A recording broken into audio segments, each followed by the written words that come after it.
लग्नाचे दागिने म्हणजे श्रीमंत पेशवाई दागिने, नाशिकचे सुप्रसिद्ध सराफ मयूर अलंकार सराफ। ताज्या बातम्यांसाठी नाशिक न्यूजच्या YouTube चॅनलला सबस्क्राईब करा आणि बेल आयकॉनला प्रेस करा।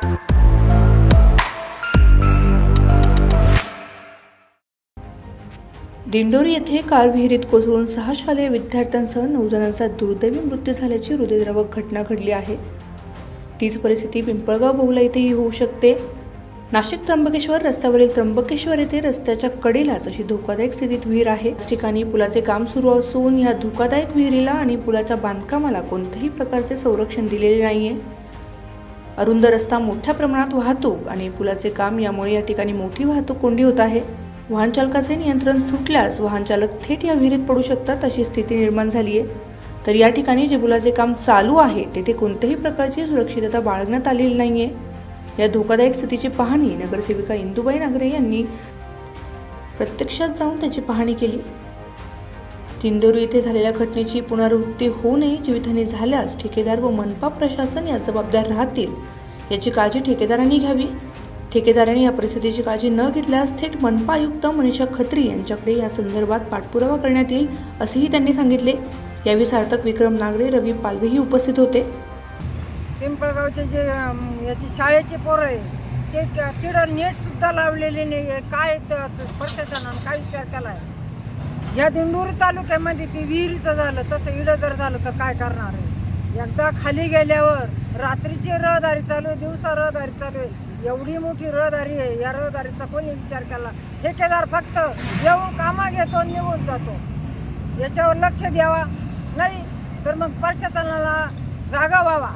या जागा वाहण्याचं लहान लहान मुलं आहे, समजा ह्या रहदारीची गाडी जर खाली गेली तर त्या गाडीचा विचार करावा आणि काही दुर्घटना झाली त्याचा प्रशासनानं तुरंत विचार करावा, या ठेकेदारानं पण करावा असं माझं ठेकेदाराला सांगणं आहे। एवढं सांगून ठेकेदारानं तुरंत जागा व्हावा। त्या बाजूनं विहीर आहे, त्या विहिरीची काय दुरावस्था आहे, त्या विहिरीला काही नाही पत्रे लावे, एवढं सिंगल पत्राला वरती नेट लावली, लाल लाईट सुद्धा लावायला पाहिजे का बा हे काम चालू आहे। या कामाची ठेकेदारानं दखल घ्यायला पाहिजे। कुंभमेळ्यानिमित्त पुलाचं काम चालू आहे, तर ठेकेदारांनी काम चालू असताना ना काही सेफ्टी, आपण जी रेडियम पट्टी ट्रकला वापरतो ती डेंजर पट्टी ही इथे कुठे नाही आहे।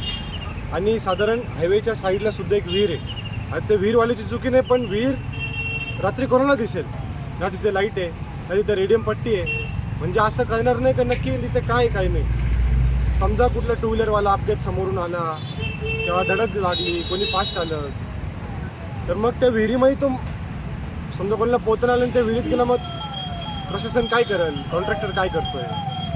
परत काम चालू असताना साईडला शाळा पण आहे पिंपळगावमध्ये, त्या शाळेमध्ये समजा कुठला मुलगा खेळताना अपघात खालून पडला, काही झालं तर त्याच्या जीवाचं जबाबदारी कोण घेईल?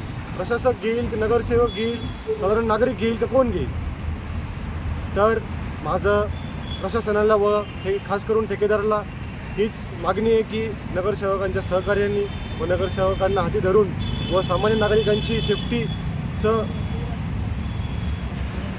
डोक्यात धरून हे काम थोडंसं सिरियसली घ्यावं। आणि आत्ताही तुम्ही बघू शकतात की काही जणांनी हेल्मेट घातले आणि काही जणांनी हेल्मेट घातले पण नाही आहे। पाहणी करता येते खाली, त्यांनी साधारण हेल्मेटसुद्धा नाही घातलेलं आहे व साधारण सेफ्टी जॅकेटसुद्धा नाही घातलेलं आहे। तर माझं प्रशासनाला व काम करणाऱ्या ठेकेदारला व काम घेणाऱ्या ठेकेदारला त्यांना एकच विनंती आहे की थोडंसं काम जर आपण घेतलं ते थोडं सिरियसली घ्यावं। सदर ठिकाणी पाहणी केली असता कुठल्याही प्रकारची ठेकेदाराने सुरक्षितता पालन न केल्याचेही निदर्शनास आले। तुषार ढेपले, नाशिक न्यूज, नाशिक। ताज्या बातम्यांसाठी नाशिक न्यूजच्या YouTube चॅनलला सबस्क्राईब करा आणि बेल आयकॉनला प्रेस करा।